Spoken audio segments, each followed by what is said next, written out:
Olá, que a paz do Salvador Jesus esteja com todos vocês. Se você é pai, feliz Dia dos Pais. Que Deus abençoe você. Estão tentando tirar de nós a paternidade, né?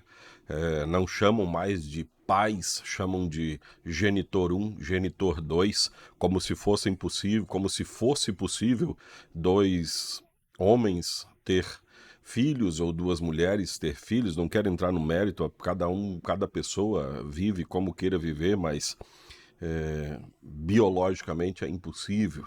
E daí querem tirar dos pais o direito de ser chamados de pai. É esse o mundo em que a gente vive e é nesse mundo que a gente precisa criar bem os nossos filhos. Então que Deus, o Pai, nos abençoe.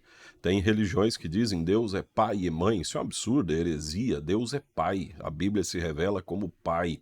Ele até se compara com uma mãe quando ele diz que de forma nenhuma ele esqueceria os filhos, mas é uma comparação que é só ter um pouquinho de capacidade de leitura e interpretação de texto, você vê que ele ali não está dizendo que ele é uma mãe, ele está se comparando às dores de uma mãe.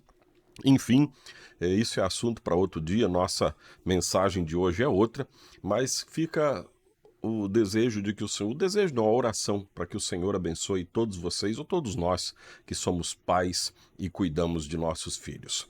Vamos ao nosso novo alvorecer para hoje.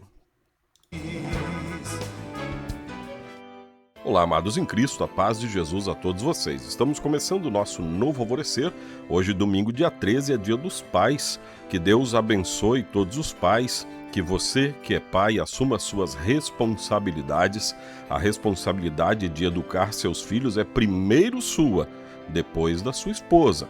Então, ela vai te acompanhar na educação que você quer dar aos seus filhos, mas a responsabilidade diante de Deus é do pai. Então cuide bem, eduque bem e Deus abençoe você e seus filhos.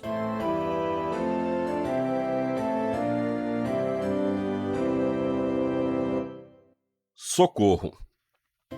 Já de madrugada, entre as 3 e as 6 horas, Jesus foi até lá, andando em cima da água. Mateus 10, 25. Para Jesus isso era normal. As leis da natureza e da física cediam espaço quando ele estava por perto. Ele tinha ficado orando, sozinho, como era seu costume. Os últimos acontecimentos tinham sido fortes. A morte do seu primo João Batista, a multiplicação dos pães e peixes para mais de 5.000 homens, sem contar as mulheres e crianças, então era muito mais gente. Ele precisava de espaço para conversar com o seu pai. Algo que todos nós também precisamos continuamente: o espaço e tempo da oração. Os seus discípulos já estavam no meio do lago, com ondas que batiam com força no barco. E assim, como caminhamos até a esquina, Jesus saiu caminhando por cima da água. Foi desse jeito que ele se aproximou dos discípulos. E que susto! Até o horário do que aconteceu ficou registrado pelos evangelistas, entre as 3 e as 6 horas da madrugada.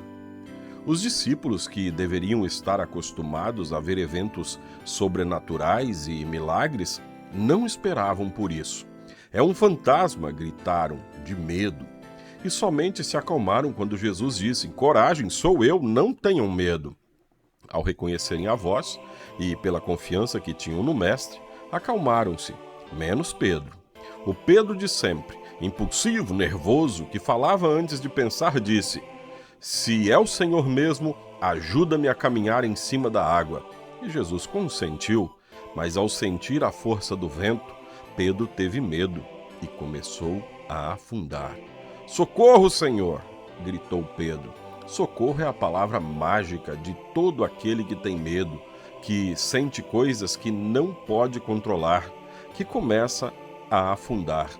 Jesus gosta de escutar-nos dizendo essa palavra, pois é nesse momento que reconhecemos que necessitamos dele e podemos receber a sua ajuda. Então, na dúvida, nunca deixe de gritar, peça socorro ao Pai, pois ele sim, ele pode atender você. Oremos. Senhor e Pai, Pai nosso, Pai eterno, ajuda-nos a dizer socorro mais vezes. não permitas que nos falte a fé e abençoe muito especialmente no dia de hoje todos os pais, para que sejam pais presentes, cuidadosos, amorosos e que coloquem seus filhos no caminho que leva a Ti. Em nome de Jesus. Amém. Assim concluímos este nosso novo alvorecer. Seja sempre muito bem-vindo.